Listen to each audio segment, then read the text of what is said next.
ఇవాళ మేము హరిదాస్ నగర్ లో ఉన్నటువంటి మరి కనకదుర్గ అమ్మవారి ఆలయం దగ్గర పెద్ద ఎత్తున చాలా జోష్తోని బోనస్ సెలబ్రేట్ చేసుకుంటా ఉన్నాం అందరం కూడా.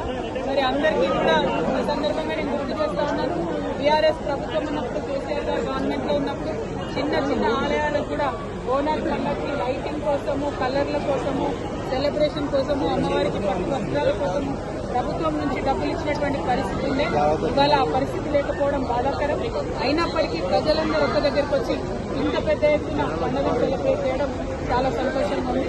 అదేవిధంగా ఇప్పుడు పార్లమెంట్ సెషన్ ప్రారంభమైంది కాబట్టి ఈ పార్లమెంట్ సెషన్ లో ఖచ్చితంగా భారతీయ జనతా పార్టీ, కాంగ్రెస్ పార్టీ కలిసి మన గోదావరి నీళ్లు ఆంధ్రకు వెళ్లిపోకుండా బనకచర్ల ప్రాజెక్ట్ ని ఆపాలని చెప్పి డిమాండ్ చేస్తున్నాం. అట్లనే పీసీపీలు 42% రిజర్వేషన్ కోసం మరి ఢిల్లీకి పంపి ఉన్నాం, రాష్ట్రపతి గారి దగ్గర ఉంది.